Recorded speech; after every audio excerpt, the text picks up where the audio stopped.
Hey guys, hey Aeronators, and welcome back to my channel where we react to music but always do it honestly. And today guys, we're gonna be checking out the live version of Jin's Epiphany. So many of you have been DMing me to check out this one, and yeah, I know it's been a little while, but I promised you I'm gonna do it, so I'm doing it. I have to say that I'm very excited to check out this one because Jin, he's a good vocalist in my opinion, but as we can remember, he didn't have any musical background. So he only started learning to sing when he joined BTS, and of course he's had a lot of practice time, a lot of years to perfect his craft, but still I haven't properly heard him sing in a live setting like this one. So yeah, again, very excited to check him out. So okay, without further ado, let's just jump into the video. Before we do that, of course, make sure you check me out on Instagram, and if you want to see my exclusive videos that I don't post on YouTube, check out my Patreon.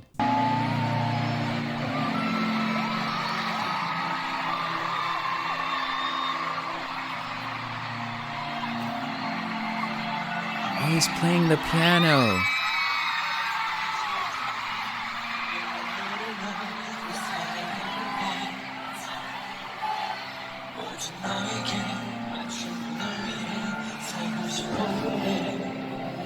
Hey guys, I did not know that Jin is so multi-talented and that he could play piano as well and not only sing and dance. I'm wondering if he learned to play the piano before he joined BTS, and I actually think he did because it's pretty popular for parents to encourage their kids to pick up musical instruments, you know, violins, even though it's very difficult to learn to play them. It's a pretty popular instrument choice among the parents that want their kids to stand out from the crowd in a sense. But unfortunately, a lot of the times the kids themselves actually don't want to learn to play that instrument. So at the end of the day, I don't think it results in the kids being happy.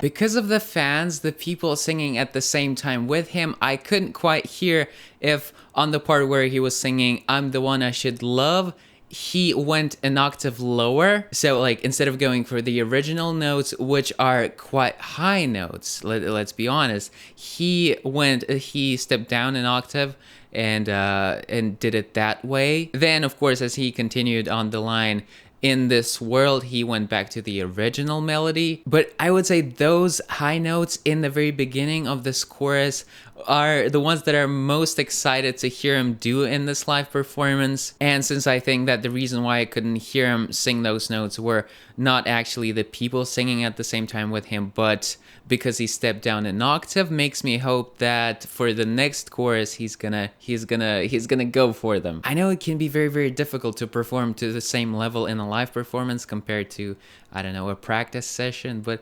hopefully he can get over his nerves and let his voice shine.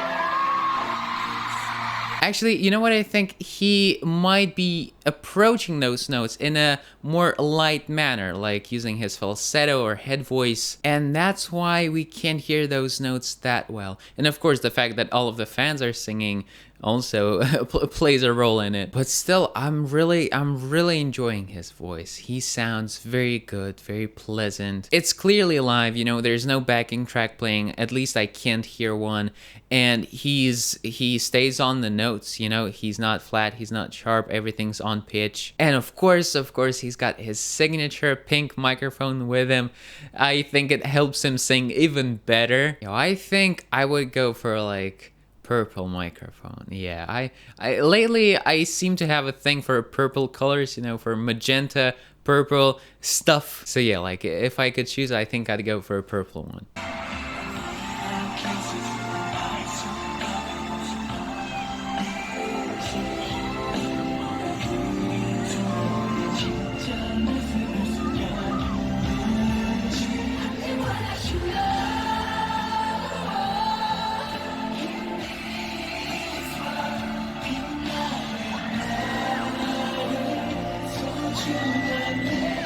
Yeah, guys, we got the note. We got the note this time. And you remember in my reaction to the original video with the original audio of the song, I mentioned that there was this particular part that sounded really metallic and I didn't necessarily like it. Well, the thing is that in a live recording, because they're using dynamic and not condenser microphones, it doesn't really matter how loud you sing into the microphone and how bright and metallic your voice is, your tone is, it's still probably going to sound good. Like, there's two types of microphones. One is called dynamic, and dynamic mics are usually used in a live performance, just like this one. And then condenser mics, they're used in studios, just like this one that I'm using right now. And it's way easier to overload condenser mics. You know, if I get really close and if I yell into it, the sound is gonna be horrible. And you don't have that problem to the same extent with the dynamic mics. So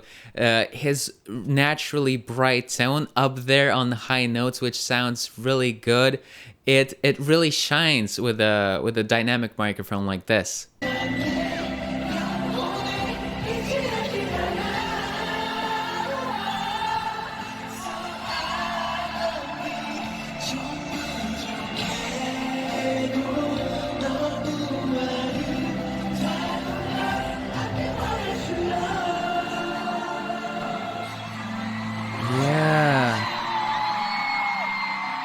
I love these visual effects, guys. They always do such a great, the stage directors, they always do such a great job making sure every performance looks amazing. And I think the one that stood out to me the most up until this point is, of course, Jungkook's Euphoria. Because like pretty much with every live performance, there is cool things with colors going on, but I mean flying, Jungkook flying on that thing, wouldn't it be awesome to see all of them fly at the same time? I'm not sure which song they would pick for it.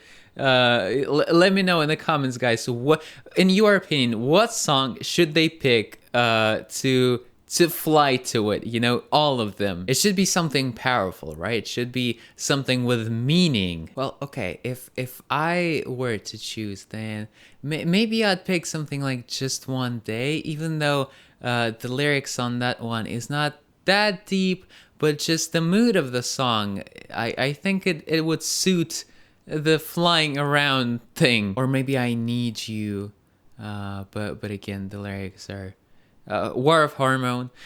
no, I'm just kidding.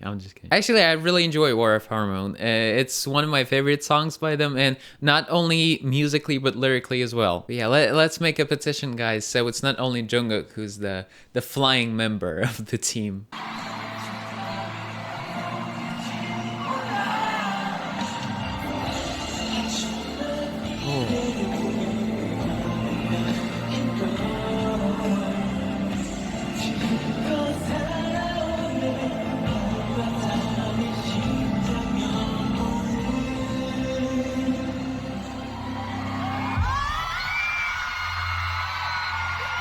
Oh, he's coughing in the shot. I hope he wasn't sick during this performance. But man, if he was sick and he's doing such a great job, I mean, he's extraordinary, because this is not an easy song, okay? Those are high notes. Maybe this was the reason why he evaded the high parts during the first chorus.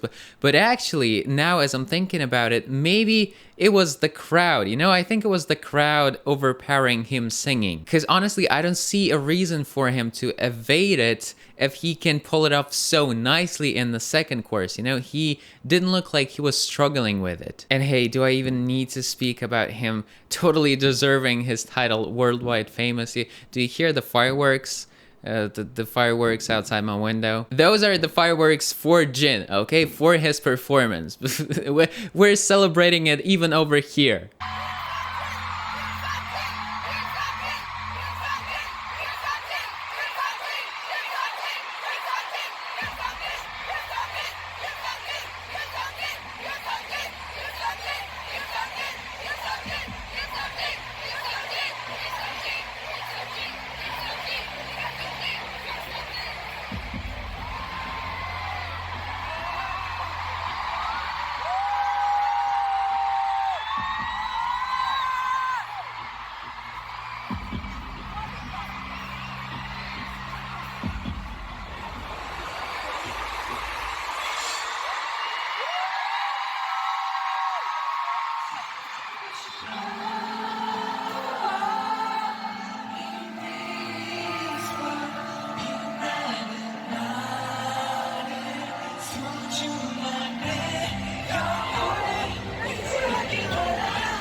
You know what I really liked about this part? The way he made his voice sound smaller and more gentle for the first part of the chorus. And once again, it shows the level of his vocal control, because if you can only sing loud, that doesn't make you a good singer. You know, you got to be able to control the dynamics of your voice. So yeah, guys, I have so much respect for Jin, because he learned to sing not when he was a kid, not when he was 2-3 years old. He wasn't like born with it, even though I believe everyone is born with it, because everyone can learn to sing. Maybe some are a little more naturally talented than others.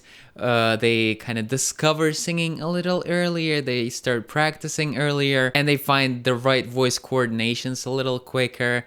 And of course, because the kids are not afraid of judgment, they practice all the time, you know. But it wasn't the case for him. He only started singing when he joined BTS, and as I can remember, he how old is he now? Like 28, 27, something like that. So back then he was 21. And hey, I don't think you can consider 21 a young age to start singing. So definitely, yeah, like props to this man. Great job.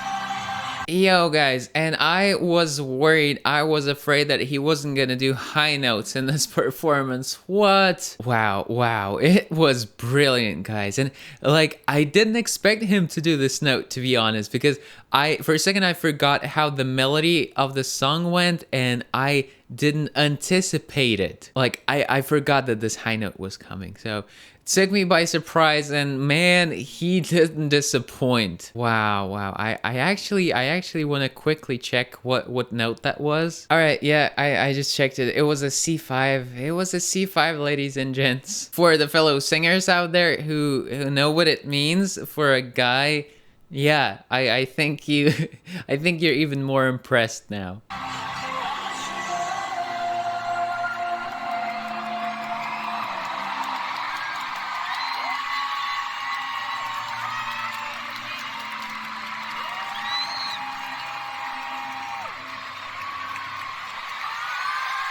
Just look at him at the end, just seducing us with his looks. Okay, people, what an amazing performance. Jin did absolutely great. And you know what? This live performance actually made me like the original version of it even more, because I kind of experienced it from a different angle, from a different perspective. So with that said, guys, thank you so much for watching. And if you liked this video just as much as I enjoyed this performance, then you know what to do now. You leave a like, you subscribe, and you click the bell. I will see you all Aaronators in my next video, and as always, take care, keep listening to great music, and love.